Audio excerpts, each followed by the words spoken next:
Hey y'all, a lot of you have asked me to talk about my opinions and evidence based information on circumcision.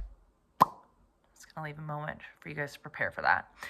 So, when I was pregnant with my first child, we decided to not find out the genders of all of our kids, which is really crazy, but especially for our first, like everyone wanted to know, and we were like, it's going to be a surprise. So obviously the topic of circumcision came up because in the event of having a boy, what would we do?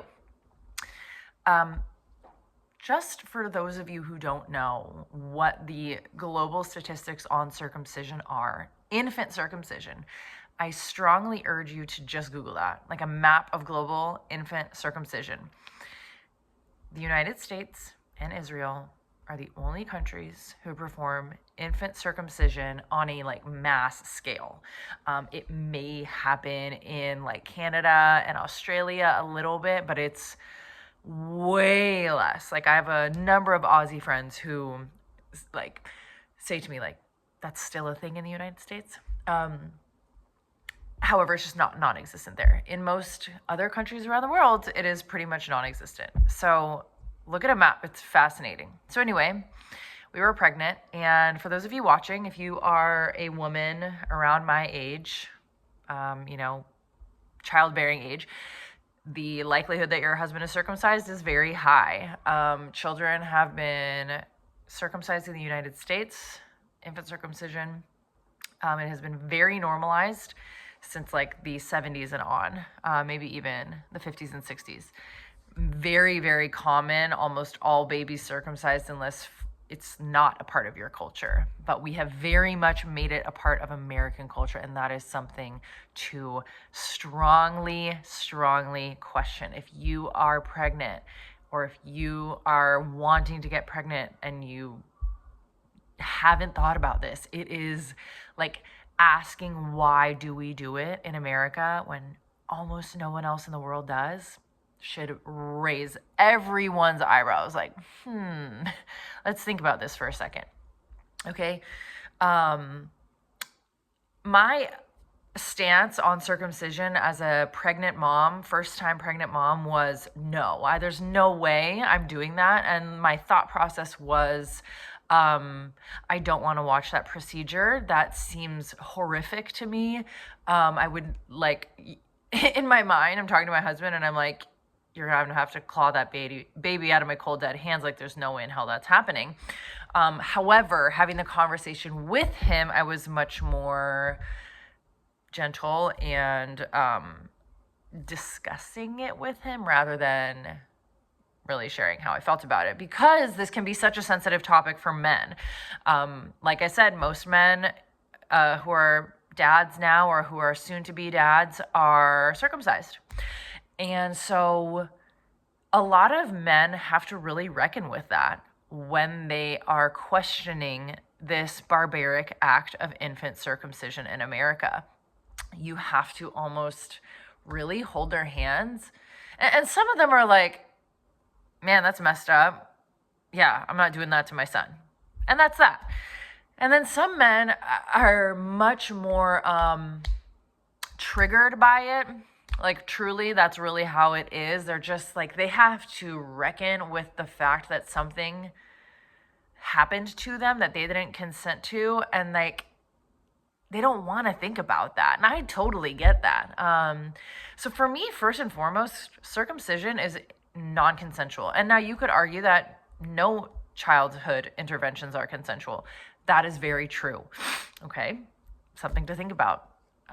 Any medications you give them, are they absolutely medically necessary? Any interventions you give them, are they absolutely medically necessary? Obviously, you're their protector, you're their caregiver, you are their legal guardian. You have every right to make a decision for them. But let's talk about what circumcision is.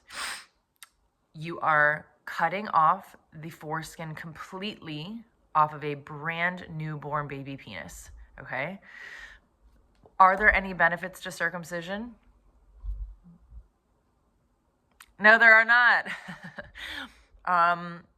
It was told to us that cleanliness was the benefit. If that was the case, circumcision would be normalized worldwide. Think about that. We are not a third world country. Many countries across Europe are not third world countries. If cleanliness was the issue, these first world countries would have absolutely adopted circumcision completely. Like, that is a fact. In 2021, the American Association of Pediatrics came out and stated that circumcision is a cosmetic procedure. They said there are no medical benefits to circumcision. AAP said that, okay? That's a really, really, really big deal. So now we have to reconcile with non-consensual, not medically necessary. Why are we still doing it? Why are parents just handing their babies over to doctors to cut off a perfectly healthy, actually has a purpose body part on newborn baby boys? I don't have an answer for you guys because we did not do that. So back to my story with my husband. I told him how I felt, in kind, gentle words. I said, I really don't feel comfortable with circumcision. Like, I don't want to do that. Like, I would never do that. And I didn't so much as to say, you're the man and you have the penis, you make the decisions. But I was just kind of like, I don't know, like, how do you feel about it? And he was like, yeah, I mean, I'm circumcised, so we're going to circumcise our son, of course. And I was just kind of like, ugh. I don't feel good about that. That doesn't feel like a good reason to me. It's kind of like, my dad punched me in the face as a kid, so I'm going to punch my kid's face. Makes sense.